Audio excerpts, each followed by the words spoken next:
Hi, I'm Patsy, and now it's time for another Warhammer Battle Report. And this time it was between my Vampire Count army and a Dwarf army. And we were both practicing to a tournament which is coming up soon.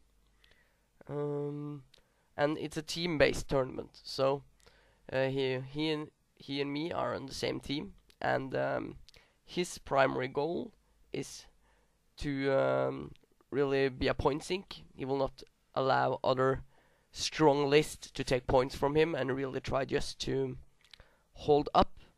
So we can stop other teams from taking a lot of points from us.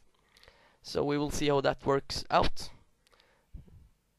So it's a little long time since we had the game, so I don't remember every detail, but I will do my best.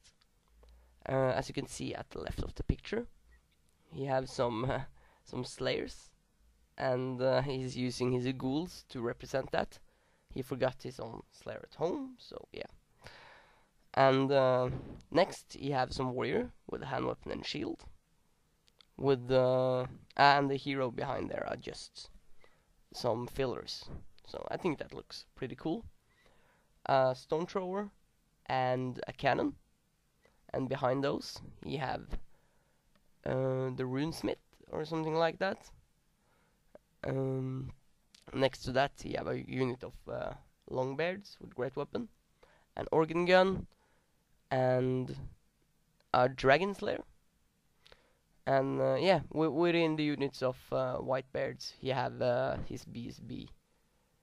So he just, as you can see, using the impossible here to just hide behind, to make it hard for me to being able to flank him and getting any good charges. So I think that was clever to just hide in the corner when you have a army like this. His main goal is to try to just prevent me from getting too much points from him.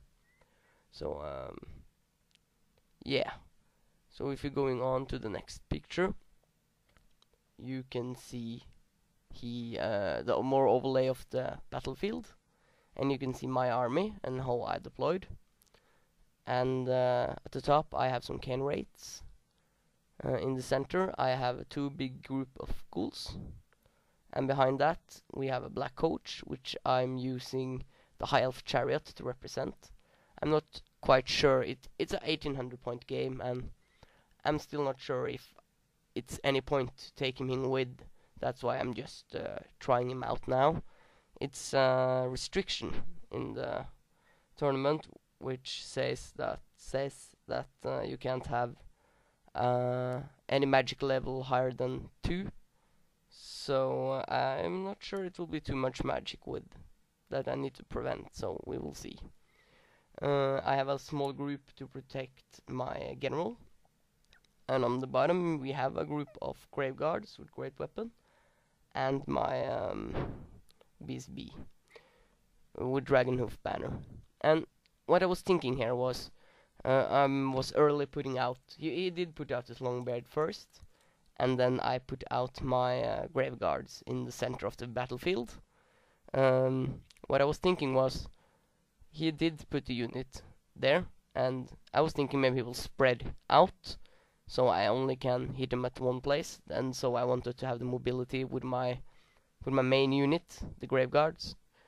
But yeah, that didn't work out too well, and I have a really long way to walk to him now. So that really destroyed me. So if you're going on to the next picture, you can see a more overlay of the battlefield. So we're going into turn 1. So the dwarf got turn 1, and he didn't move at all. He maybe pivoted something, and that's it.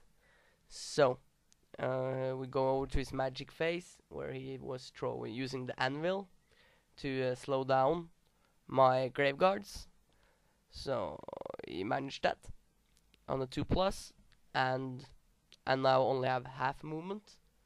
And as you can see on the next picture, he also managed to he also get a d6 strength 4 hit.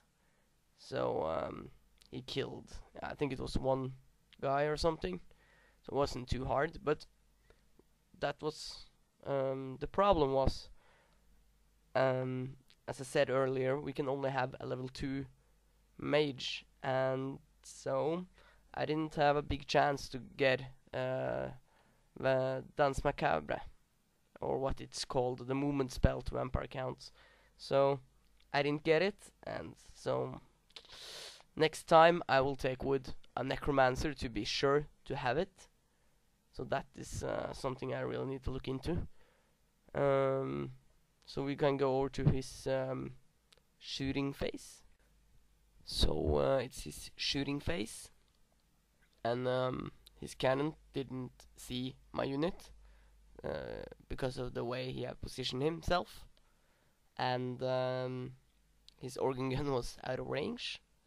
So the only thing he was able to shoot with was his grudge tower, and as you can see, his first shot was a misfire.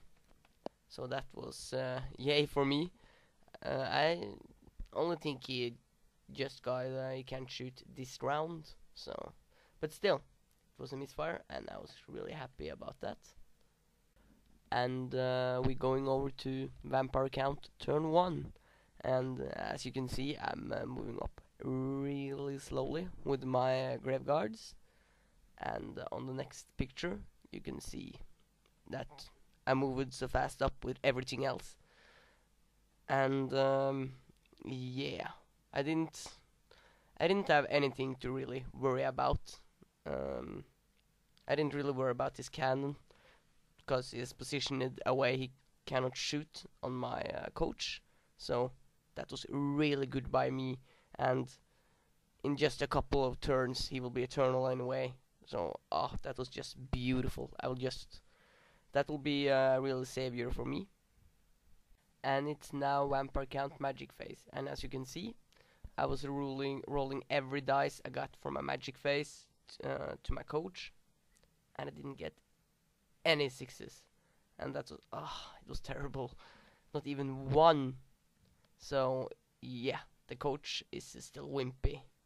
So yeah, can't be lucky every time. The next picture you can see I managed to summon up some ghouls. Just normal summoning. He didn't stop everything. I think he was trying to hold a little back, so I didn't get summoned undead horde, which is fine by me. You can see now in the next picture a little more close up on the ghouls. I was meant to do the basing anew. The ones green painted green is was used model that I bought and repainted. So yeah, I meant to do every basis done. Here a little more close up. So that was the end of vampire count turn 1. So now we go into a dwarf turn 2. And as you can see here, he managed to get up his miners at the side of my coach, and I didn't really like that. As you can see on the minimap, he won't be a problem for my my coach or rates, but he's still threatening my flank, and I don't think it will do much damage, but it will be a waste due to coach here. I need to get up and start taking points from him, or he will just shoot me to bits. So what I was thinking now was just get up and maybe use the rates to hold them off. And what you can do with them here was are threatening my flank of the ghouls. So if I don't get both unit of ghouls up, it's not sure I will win against his dwarf unit with a hero in it. So I really needed more units to get up to be sure to win. And if he's not attacking my units, he will just threaten my vampire lord, which is even more dangerous. So I needed to handle them with raids. So you can go to next picture, and in this picture you can see his magic phase wherein he used his anvil on my raids, which I think was really good. And the red dice behind is not symbolizing that you roll a 1, but only to make us remember that those have half movement. So I will have a hard time getting into anything now, and I take a magical D6 strength for hit. Those guys are only toughness 3, so I think that was a great choice by him. My graveguards are too far behind anyway. I will take me several turns to get at him, so I think that was a really wise decision. I don't have a picture of it, but I had 1 rate left with 1 life after that magic phase, so it was brutal for me. Then you can see his shooting phase, which this time was a lot more effective. He did a really good bounce and hit my grave guards, and here comes my little surprise. It was flaming cannon. I love that.